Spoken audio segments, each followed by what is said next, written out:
አሁን አንዳንድ ሰው ዳንኤል በአንበሳ ጉድጓድ አደረ ሲባል ምንም አይመስለውም። በየቀኑ የሚያድር ነው የሚመስለው። ይላል አንበሳ አይቶ የሚያውቃለ አንበሳ ግቢ ምናምን ማለት ነው። አንዴ በፊት ለፊትማ ብታዩት አሁን ባብቀይ ነው ብትሆን አሁን አንበሳ ግቢ ይታይ ነበር ድሮ። እኛ ልጆች ሆነን እዛ 6 ኪሎ ምናምን ይወስዱናል ቤተሰብ። መሬት ላይ የማይለመድ ነገር ባይዞ አንዱ አንበሳ ነው። አንበሳ ይለመድ እኩል ቤተሰቦቻችን ሲያዩን የኖሩት እኛን ለማሳየት ይዘው ሲሄዱ ከኛ ጋር አብረው እንዳዲስ ያያል። አንበሳው ልክ ሲወጣ የሚታይበት ቦታ አለ አይደል? ኬጅ አለው። ተለለቀ ብረት ነው ያለው። በምንም አይነት መንገድ ከዛው አይወጣም። ምናልባት ልጆች ወይ ሰው እጁን እንዳይሰነዝር ተብሎ ደግሞ ትንሽ ራቅ ብሎ ሌላ ደግሞ አጥር አለ።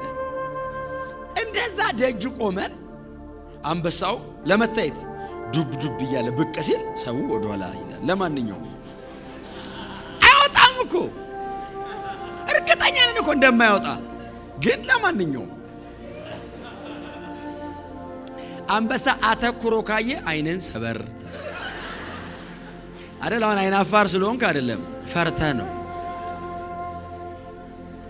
ዳንኤል ከአንበሳ ጋር አደረ ሲባል ሰው እንዴት እንደዚህ ይላል? ለዛውም ከተራበ አንበሳ ጋር፣ ሰው አይቶ ከማያቅ አንበሳ ጋር፣ ዳንኤል ለመብላት ፕሮግራም ከተደረገ አንበሳ ጋር። አንበሳ የሚያስፈራው ነገሩ አንበሳ አለመፍራቱ ነው የሚያስፈራው። ታውቃላችሁ አይደል? አንበሳ እኮ ስለማይፈራ እኮ ነው የምትፈራው።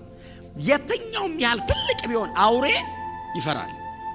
ምንም ያህል ክፉ ቢሆን ሲመጣ ቶሎ አይበላህም፣ ኮርነር ይይዛል። ይሁን አንበሳ ኮርነር አይይዝም፣ ጸጥ ብሎ ነው ይመጣው። እርግጠኛ ነው የፈለገውን እንደሚያደርግ። አንበሳ እኮ ጦጣ ምናምን ዝንጀሮ እኮ ይበላል። ዛፍ ለዛፍ እኮ አሯሯጣታ አይደለም እኮ የሚበላት። በቃ ነው ሚዳቋ ሰለቸኝ ካለና እስቲ ዝንጀሮ አማሪም ብሎ ቫራይቲ ከፈለገ መቶ ዛፉ ስር ነው የሚተኛው። ዝንጀሮ ያለችበት ዛፍ ስር ይተኛና ይላል።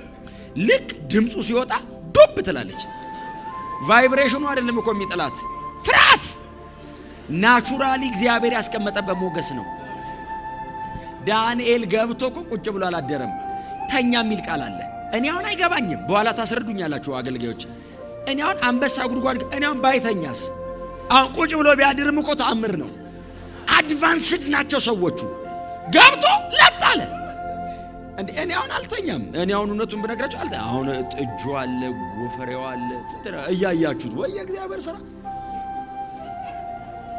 እንደ ፈራ እንዳይባል እንኳን እያደነቀው የእግዚአብሔር አፈጣጠር በፍጹም ጧት ስራ ይገባላ